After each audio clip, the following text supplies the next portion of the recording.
Sa ngalan ng Ama at ng Anak at ng Espiritu Santo, Amen. sumainyo ang Panginoon. At sumainyo rin. Sa banal na misa, makakatagpo natin ang ating Panginoong Hesus sa patuloy niyang pagpapaalala sa atin ng dakilang pag-ibig sa atin ng Diyos Ama.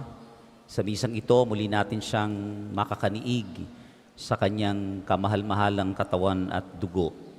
Dumulog tayo sa Kanya na pinapanibago ang ating pagtitiwala at pananampalataya. Dumulog tayo sa Kanya na muling bumubulong ng ating mga pangangailangan. Upang tayo ay maging karapat-dapat sa ating banal na pagdiriwang, aminin natin at pagsisihan ang lahat ng nagawa nating mga kasalanan. At tayong lahat ay humingi sa Diyos ng awa at kapatawaran. Sama-sama nating sabihin, inaamin ko sa makapangyarihang Diyos at sa inyo mga kapatid, na lubha akong nagkasala sa isip, sa salita at sa gawa, at sa aking pagkukulang. Kaya sinasamo ko sa mahal na Birheng Maria, sa lahat ng mga anghel at mga banal, at sa inyo mga kapatid, na ako'y ipanalangin sa Panginoong ating Diyos. Kaawaan tayo na makapangyarihang Diyos, patawarin ang ating mga kasalanan, at patnubayan tayo hanggang sa buhay na walang hanggan. Amen. Panginoon, kaawaan mo kami. Panginoon, kaawaan mo kami. Kristo, kaawaan mo kami. Kristo, kaawaan mo kami. Panginoon, kaawaan mo kami. Panginoon, kaawaan mo kami.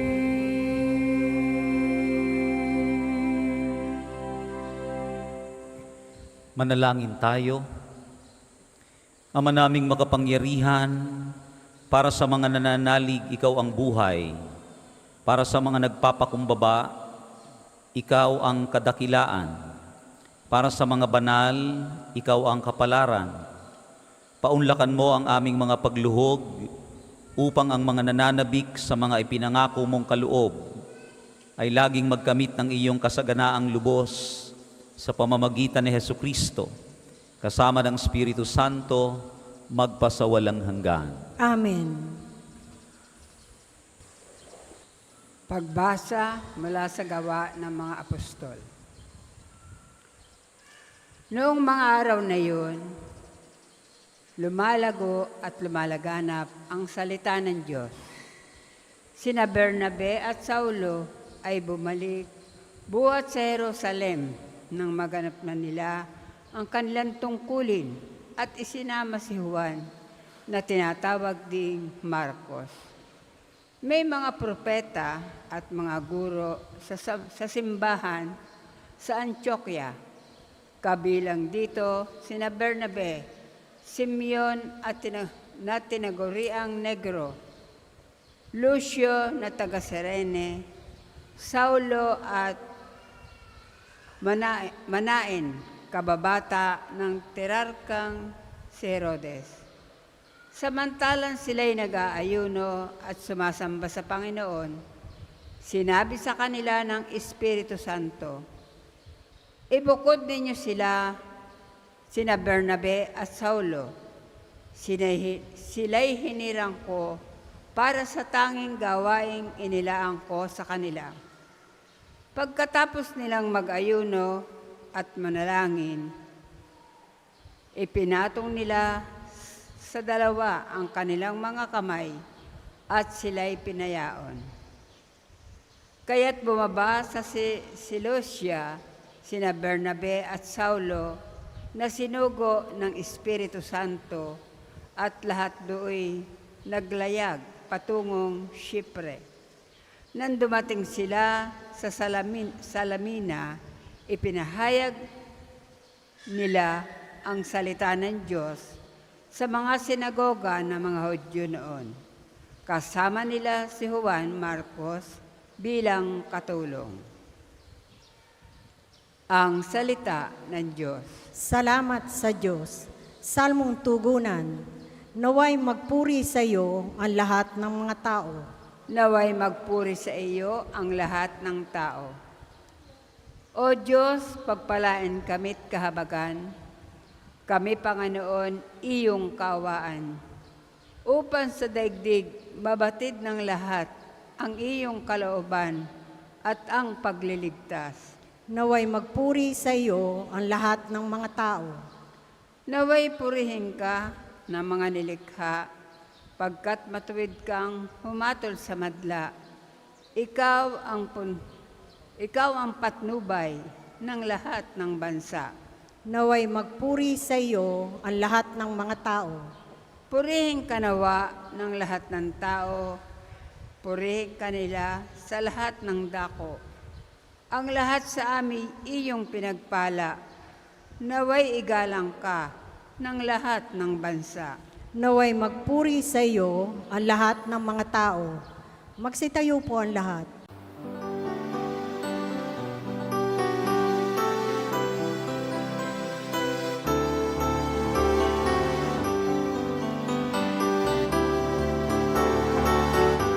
Hallelujah, hallelujah, hallelujah,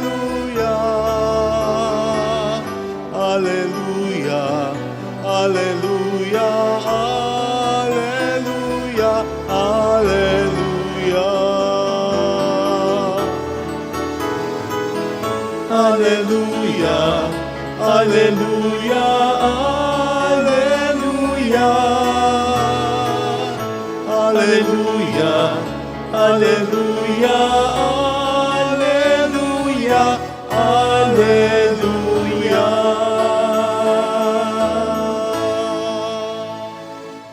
Sumainyo ang Panginoon. At sumainyo rin. Ang mabuting balita ng Panginoon ayon kay San Juan. Papuri sa iyo, Panginoon.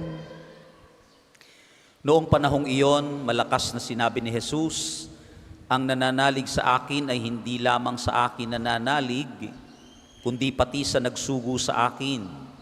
At ang nakakita sa akin ay nakakita sa Kanya. Ako'y naparito bilang ilaw ng sanlibutan, upang hindi manatili sa kadiliman ang nananalig sa akin. Kung mapakinggan nino man ang aking mga salita, ngunit hindi niya tuparin ito, hindi ko siya hahatulan, sapagkat naparito ako, hindi upang hatulan ang sanlibutan, kundi upang iligtas ito. May hahatol sa sino mang magtakwil sa akin at hindi tumanggap sa aking mga salita. Ang salitang ipinahayag ko ang hahatol sa kanya sa huling araw, sapagkat hindi ako nagsalita sa ganang sarili ko lamang, kundi ang amang nagsugo sa akin ang siyang nag-utos kung ano ang aking sasabihin at ipahahayag. At alam kong ang kanyang utos ay nagbibigay ng buhay na walang hanggan. Kaya't ang ipinasasabi ng Ama, ang siya kong sinasabi. Mga minamahal na mga kapatid, ang mabuting balita ng Panginoon. Pinupuri ka namin, Panginoong Hesukristo. Magandang umaga po sa inyong lahat. Magandang umaga po, Padre. Kumusta na po kayo?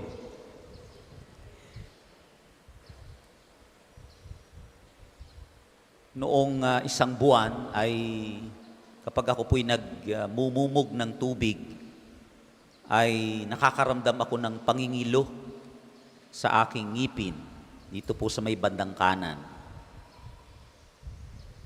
Nagpunta po ako sa dentista at akin pong ipina-check. At sabi niya, Father, meron pong natanggal na pasta ang inyong ngipin. Ibabalik ko lang po. Pero nung maibalik na yung pasta, ay parang nararamdaman ko pa rin yung pagkangilo At paminsan-minsan pag ikinakagat ko ay para siyang may kaunting sakit. Hindi ko masyadong pinansin at dito po ako sa kaliwa gumagamit. Pag ako po'y kumakain, itong kaliwa ang ginagamit ko sapagkat natatakot ako na baka may sira yung isa kong ngipin at tuluyang maputol na hindi lang nakita nung dentista. Hindi na po siya nagpapapansin yung ngipin na yon. Kaninang umaga habang ako'y kumakain, nalimutan ko na hindi ko nga pala ginagamit masyado itong aking kanan. At naikagat ko dun sa isda na medyo tuyo. Nako, ay sumakit. Ano ho? At hinintay ko muna na humupa bago ako nagpatuloy ng pagkain. Sabi ko sa sarili ko ay, bakit ko ba nalimutan na hindi ko nga pala masyadong ginagamit itong aking kanang ngipin? Minsan po ay may nagkumpisal sa akin. Alam ko ang kanyang edad sapagkat tinanong ko. Sabi ko ay, tatay, ilang taon na po kayo? Ay, 72 po ako, Father. Ay, kailan ka po huling nangumpisal? Naku, ako po yata ay grade 5. Ay di mga 10 years old ka po noon. Sabi, opo, Father, yun po yung aking unang komunyon. Ay di ngayon ka lang po uli nakapag-kumpisal. Ay opo, Father, matagal na panahon. Ay ano po ang iyong nagawang kasalanan na nais mong patawarin ng Diyos? Sabi sa akin ay, ako po, Father, ay nagsinungaling. Meron pa po ba, tatay? Wala na po, Father. Sabi ko'y parang kasinungalingan nga yan. Sapagkat 10 years old, nung huling mangumpisal, inulit ay 72, ang kasalanan lamang ay pagsisinungaling, ay totoong kasinungalingan.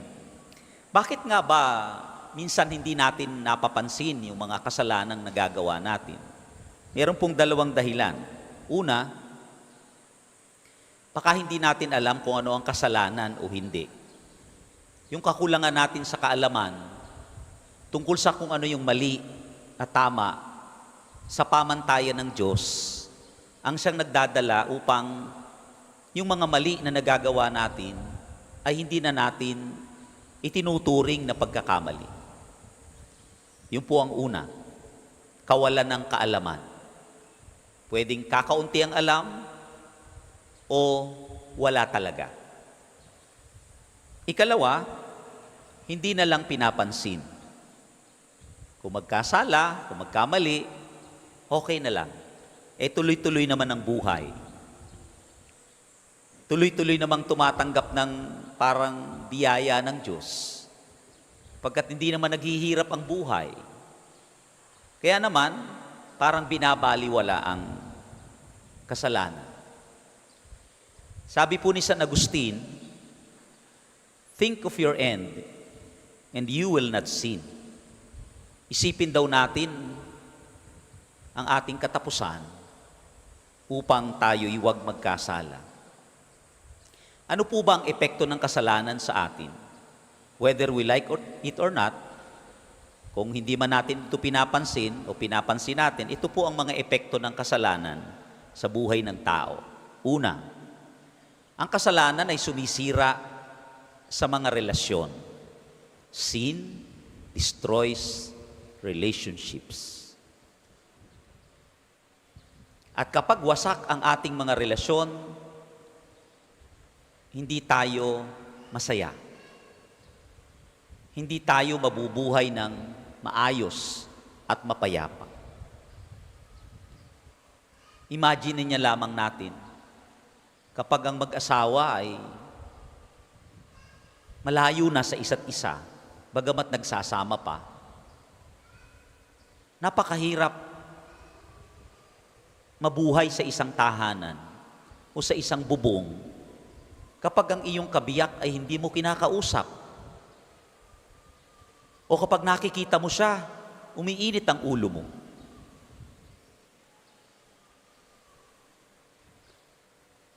Ano ang dahilan nun? Kasalanan. maaaring pagmamataas, maaaring kawalan ng katapatan, o maaaring pananakit ng kalooban. Sin always destroys relationships. Ikalawa, na epekto ng kasalanan sa buhay natin. Unti-unting sinisira nito ang magandang pagtingin natin sa buhay. Lack or even loss of life's appreciation. Kapag sinasaktan natin ang ating kapwa-tao, hindi natin na-appreciate ang kanilang buhay. O kaya naman kapag sinasaktan natin ang sarili natin, hindi natin minamahal ang ating buhay. At yan ang epekto ng kasalanan. Ibinabagsak niyan at tinatanggal niyan ang magandang pagtingin natin sa ating buhay. Ikatlo, we lose our direction. Or shall I say, sabihin na natin, tamang direksyon sa buhay. Ang sabi po ng ating ebanghelyo ngayong araw na ito, darkness. Tayo'y nabubuhay sa dilim. At siyempre po, kung nabubuhay tayo sa kadiliman, di natin alam ang ating nilalakaran at hindi natin nakikita ang ating pupuntahan. Ano po ang ginagawa ni Jesus sa buhay natin? Ano pong magagawa ni Jesus sa ating buhay? Kapag nasa atin ang Panginoong Jesus, nasa ating buhay siya, kasakasama natin siya, lagi natin siyang tinatanggap, hindi tayo kayang alipinin ng kasalanan. Hindi po. Bakit hindi tayo kayang alipinin ng kasalanan?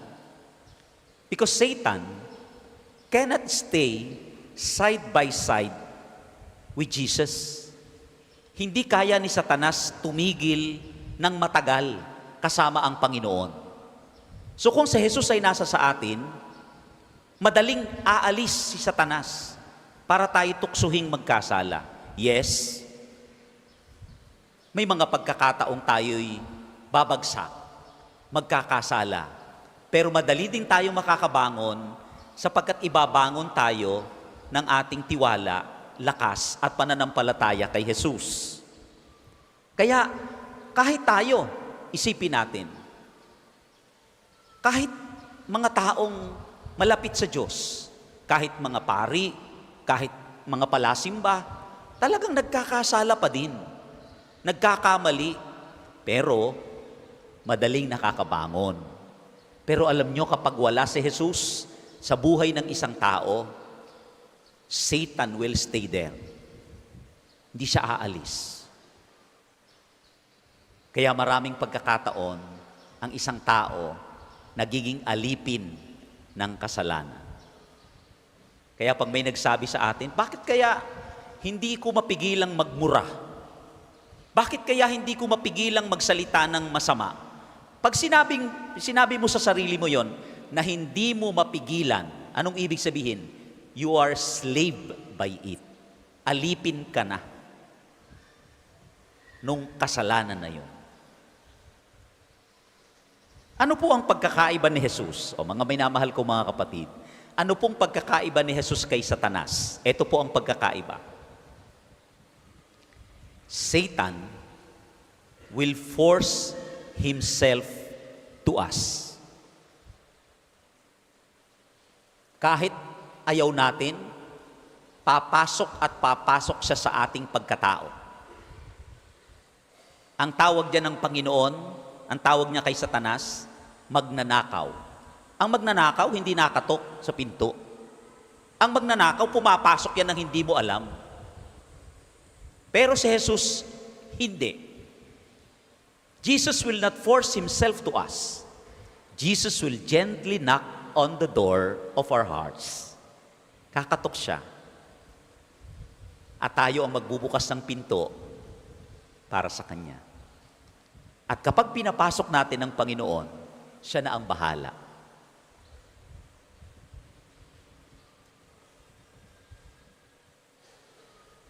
Jesus will give us the grace to appreciate life even more.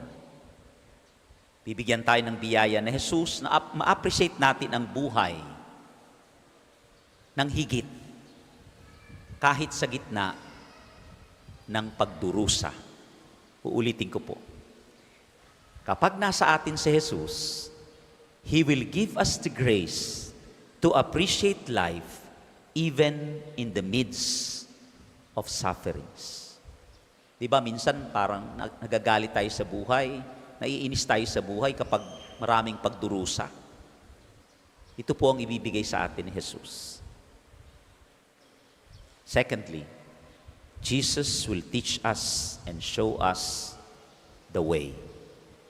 Kapag nasa atin si Jesus, bibigyan niya tayo ng liwanag at ituturo niya sa atin ang tamang landas upang lumakad tayo ng maayos, may direksyon sa buhay. Para po sa mga maghahandog ng sobre, pakihulog na lamang po sa buslo.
Magsitayo po ang lahat.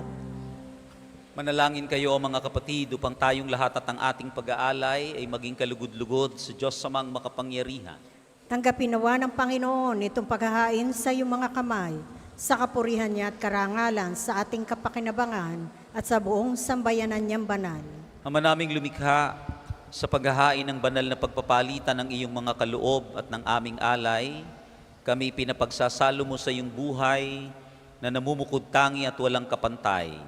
Ipagkaloob mo ang aming pakikinabang sa iyong pakikisamang aming maasahan, ay siya ring umiral sa aming pamumuhay araw-araw sa pamamagitan ni Jesucristo, kasama ng Espiritu Santo magpasawalang hanggan. Amen. Sumainyo ang Panginoon. At sumainyo rin. Itaas sa Diyos ang inyong puso at diwa. Itinaas na namin sa Panginoon. Pasalamatan natin ang Panginoong ating Diyos. Marapat na siya ay pasalamatan. Ama naming makapangyarihan, tunay ngang marapat na ikaw ay aming pasalamatan, ngayong ipinagdiriwang ang paghahain ng Mesiyas, ang maamong tupa na tumubos sa aming lahat. Siya'y talagang maaasahan, at ang katapatan niya sa pananagutan ay siyang bumago sa dating pamumuhay, sa sangkatauhang namihasa sa pagkasalawahan.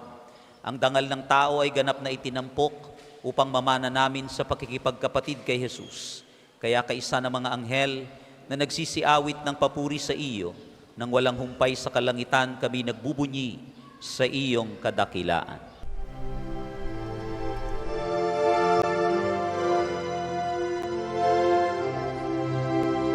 Santo, Santo, Santo, Panginoong Diyos makapangyarihan, napupuno ang langit at lupa ng kalwalhatian mo. Hosana sa kaitaasan, pinagpalang na paririto sa ngalan ng Panginoon.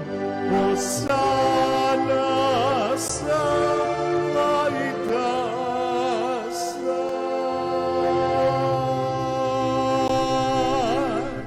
Ama naming banal, ikaw ang bukal ng tanang kabanalan.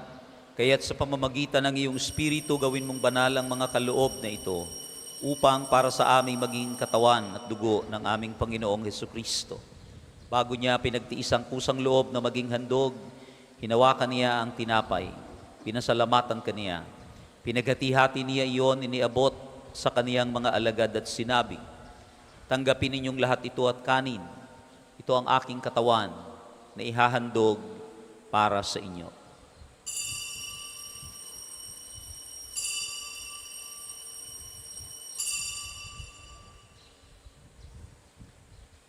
Gayon din naman, nung matapos ang hapunan, hinawakan niya ang kalis. Muli kanyang pinasalamatan. Iniabot niya ang kalis sa kanyang mga alagad at sinabi, "Tanggapin ninyong lahat ito at inumin. Ito ang kalis ng aking dugo, ng bago at walang hanggang tipan. Ang aking dugo na ibubuhos para sa inyo at para sa lahat sa ikapagpapatawad ng mga kasalanan. Gawin ninyo ito sa pag-aalaala sa akin."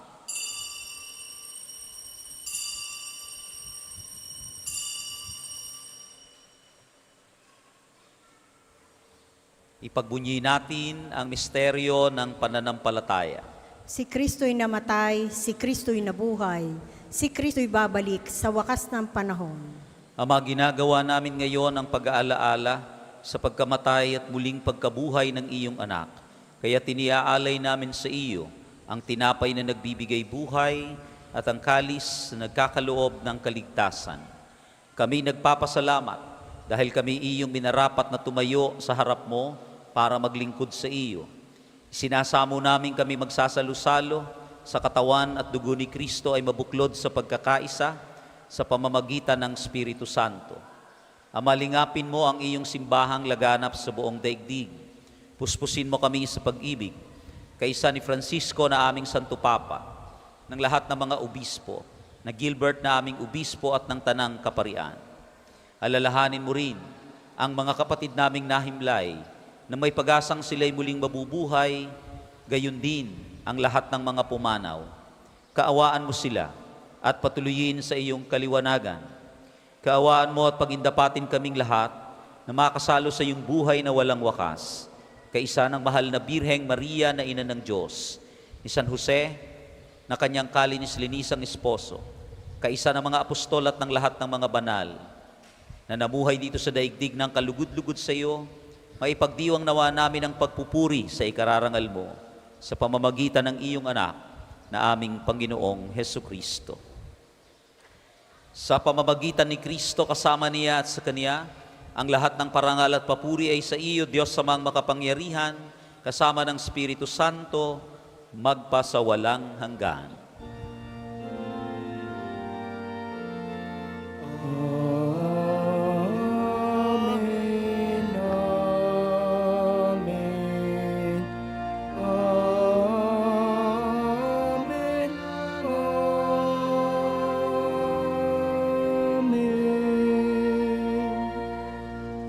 Magsitayo po ang lahat. Sa tagubili ng mga nakagagaling na utos sa turo ni Jesus na Panginoon natin at Diyos, awitin natin ang Ama namin.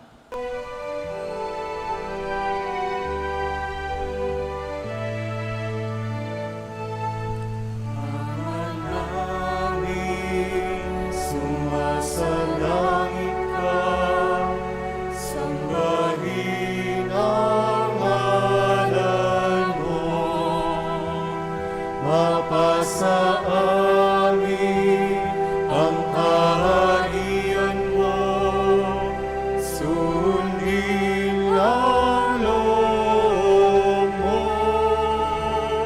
dito sa lupa parang sa langit, bigyan mo po kami ngayon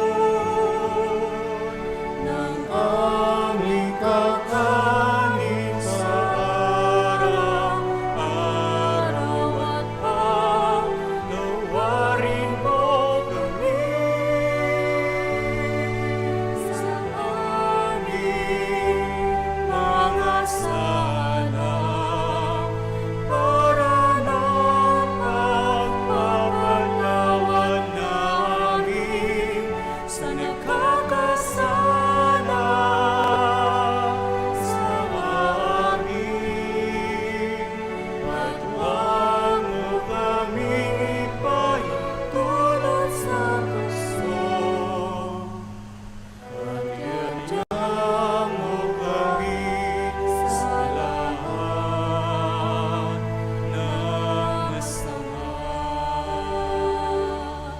Hinihiling namin kami ay iadya sa lahat ng masama, pagkalooban ng kapayapaan araw-araw, iligtas sa kasalanan, at ilayo sa lahat ng kapahamakan.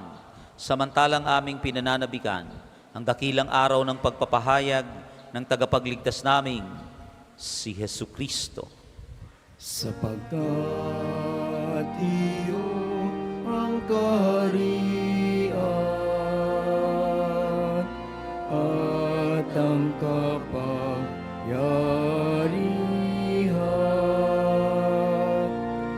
at ang kapurihan magpakailanman. Amen. Panginoong Jesucristo, sinabi mo sa iyong mga apostol, kapayapaan ang iniiwan ko sa inyo, ang aking kapayapaan ang ibinibigay ko sa inyo. Tunghayan mo ang aming pananampalataya at huwag ang aming mga pagkakasala. Pagkalooban mo kami ng kapayapaan at pagkakaisa ayon sa iyong kalooban, kasama ng Espiritu Santo magpasawalang hanggan. Amen. Ang kapayapaan ng Panginoon naway laging sumainyong lahat. At sumainyo rin. Magbigayan po kayo ng kapayapaang ito sa bawat isa. Peace be with you po sa inyo.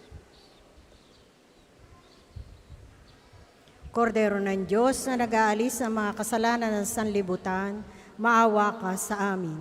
Kordero ng Diyos na nag-aalis ng mga kasalanan ng sanlibutan, maawa ka sa amin. Kordero ng Diyos na nag-aalis ng mga kasalanan ng sanlibutan, ipagkaloob mo sa amin ang kapayapaan. Kung hindi po kayang lumuhod, ay manatili pong nakatayo na may paggalang. Mga minamahal na mga kapatid, narito ang ating Panginoong Hesus, ang kordero ng Diyos na nag-aalis ng mga kasalanan ng sanlibutan. Mapapalad tayong lahat na palagi niyang inaanyayahang makasalo sa kanyang banal na piging. Panginoon, hindi ako karapat-dapat na magpatuloy sa iyo, ngunit sa isang salita mo lamang ay gagaling na ako.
Manalangin tayo. Ama naming mapagmahal, manatili kang kapiling ng iyong sambayanan, na ngayoy pinapakinabang mo sa iyong sariling buhay, at gawin mong kami pasulong na makahakbang mula sa dati naming pagkamakasalanan, patungo sa pagbabagong nagdudulot ng iyong kabutihan sa pamamagitan ni Hesukristo, kasama ng Espiritu Santo, magpasawalang hanggan. Amen. Mga kapatid, manalangin tayo sa Diyos ang makapangyarihan upang tayo maging kawangis ni Kristo sa taimtim na pagdalangin sa tulong ng mga larawan at mga dasalan. O Panginoong Diyos, Ikaw ang bukal ng lahat ng pagpapala at biyaya. Ibuhos mo ang iyong bendisyon sa mga gamit na ito sa pananalangin, mga rosaryo, imahen at iba pang dasalan na nagpapaalala ng iyong kabutihan, kabanalan at pagmamahal sa amin, upang ang lahat ng dumulog at magdasal gamit ang mga ito ay magtamo ng iyong awa at biyaya. Loobin mong tularan nila ang kabanalan at aral ng Panginoon at ng mga santo ngayon at magpasawalang hanggan. Amen. Ama namin, sumasalangit ka, sambahin ang ngalan mo, mapasa amin ang kaharian mo, sundin ang loob mo dito sa lupa para nang sa langit. Bigyan mo kami ngayon ng aming kakanin sa araw-araw, at patawarin mo kami sa aming mga sala, para nang pagpapatawad namin sa mga nagkakasala sa amin. At huwag mo kaming ipahintulot sa tukso, at iadya mo kami sa lahat ng masama. Amen. Aba, Ginoong Maria, napupuno ka ng grasya, ang Panginoong Diyos ay sumasa iyo. Bukod kang pinagpala sa babaeng lahat, pinagpala naman ang iyong anak na si Jesus. Santa Maria, Ina ng Diyos, ipanalangin mo kaming makasalanan, ngayon at kung kami mamamatay. Amen. Luwalhati sa Ama, sa Anak at sa Espiritu Santo, kapara noong una, ngayon at magpasawalang hanggan. Amen. Aba, Ginoong Maria, napupuno ka ng grasya, ang Panginoong Diyos ay sumasa iyo. Bukod kang pinagpala sa babaeng lahat, pinagpala naman ang iyong anak na si Jesus. Santa Maria, Ina ng Diyos, panalangin mo kaming makasalanan, ngayon at kung kami mamamatay. Amen. Luwalhati sa Ama at sa Anak at sa Espiritu Santo, kapara noong una, ngayon at magpasawalang hanggan. Amen. Sumainyo ang Panginoon, At sumainyo at rin. kayong lahat ay pagpalain ng makapangyarihang Diyos, ng Ama at ng Anak at ng Espiritu Santo. Amen. Naipagdiwang na po natin ang banal na misa sa inyo pong pag-alis, taglayan ninyo ang pag-ibig at pagpapala ni Kristo. Salamat sa Diyos.